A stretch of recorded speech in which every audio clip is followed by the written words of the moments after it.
میں بہت پیار سے اسے آہستہ آہستہ چھو رہا تھا۔ دوپٹہ اس کا میں اتار کر سائڈ پر رکھ چکا تھا۔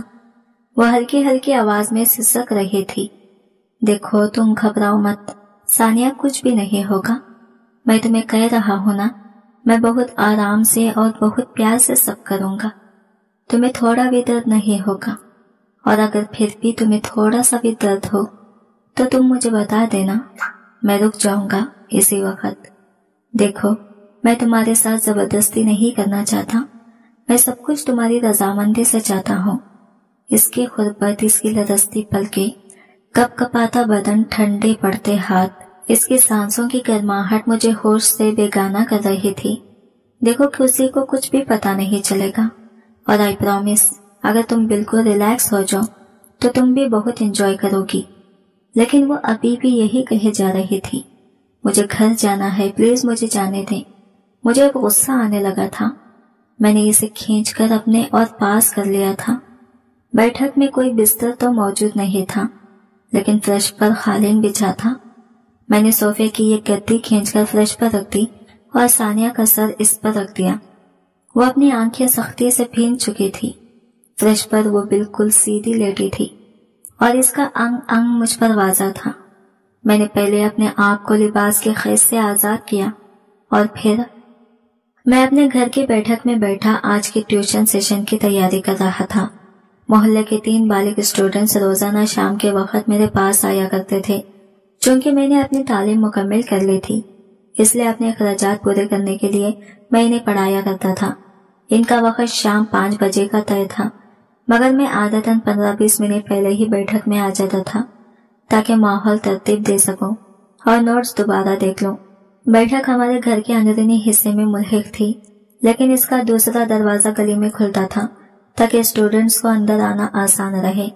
میں اپنے موبائل میں نوٹس چیک کر رہا تھا کہ پتہ ہی نہ چلا وقت کیسے گزر گیا۔ کچھ ہی دیر بعد دروازہ کھلا اور سب سے پہلے ثانیہ اندر داخل ہوئی۔ وہ ہمیشہ وقت کی پابند تھی، مگر آج وہ معمول سے بھی جلدی آ گئی تھی، جس کے باعث اس کے چہرے پر معمولی سی گھبراہٹ دکھائی دے رہی تھی، جیسے اسے کچھ سمجھ نہ آ رہا ہو۔ اس نے اندر آتے ہی ہچکچاہٹ سے کہا، سر شاید آج باقی اسٹوڈنٹس کو دیر ہو رہی ہے، اگر آپ چاہیں تو میں تھوڑی دیر بعد آ جاؤں۔ میں نے مسکرا کر اسے تسلی دی، نہیں کوئی بات نہیں ثانیہ، تم بیٹھ جاؤ، ہم ویسے ہی وہ سوال دیکھ لیتے ہیں جو کل تمہیں مشکل لگا تھا۔ میری بات سن کر وہ رک گئی اور آہستگی سے کرسی پر بیٹھ گئی۔ میں نے فوراً اپنی ڈائری کھولی اور وہ سوال تلاش کیا جس کے بارے میں اس نے کل پوچھا تھا۔ اب وہ پرسکون ہو چکی تھی اور توجہ سے میری بات سن رہی تھی۔ میں نے اسے مسئلہ آسان طریقے سے سمجھانا شروع کیا اور چند ہی منٹوں میں اس کی آنکھوں میں سمجھ کی چمک آ گئی۔ اسی دوران میں نے اسے مزید کچھ مثالیں بھی دی تاکہ وہ موضوع کو بہتر انداز میں سمجھ سکے۔ بیٹھک کا ماحول پرسکون تھا اور ہم دونوں پوری توجہ کے ساتھ سبق پر مرکوز تھے۔ باہر گلی میں آتی آوازوں سے اندازہ ہو رہا تھا کہ شاید باقی اسٹوڈنٹس بھی پہنچنے والے تھے۔ ثانیہ نے مطمئن ہو کر اپنی کاپی بند کی اور کہا، سر آج تو واقعی مزہ آ گیا، اب وہ سوال بالکل واضح ہو گیا ہے۔ میں نے مسکراتے ہوئے جواب دیا، پڑھائی میں مشکل آئے تو فوراً پوچھ لیا کرو، یہی تو مقصد ہے ٹیوشن کا۔ اسی لمحے باہر قدموں کی آہٹ سنائی دی اور لگ رہا تھا کہ باقی اسٹوڈنٹس بھی پہنچ چکے تھے۔ میں نے دل ہی دل میں شکر کیا کہ آج کا سیشن اچھی طرح شروع ہو گیا تھا۔ بیٹھک کا ماحول ایک مرتبہ پھر پڑھائی کے لیے تیار تھا۔ سر مجھے ایکسرسائز 3 کی بالکل سمجھ نہیں آ رہی تھی، اگر نمرا اور مہرو آنے سے پہلے آپ مجھے سمجھاتے تو بہتر ہوگا، انہیں تو یہ سوال آتے ہیں۔ وہ بیگ میز پر رکھتے ہوئے آہستگی سے بولی۔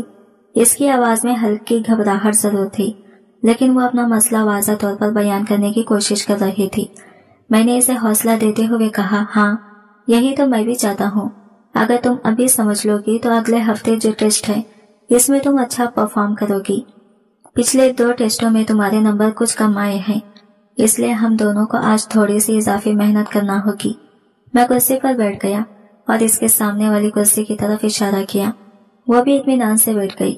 ہمارے درمیان وہی لکڑی کی میز تھی جس پر اکثر کتابیں اور نوٹس رکھے ہوتے تھے۔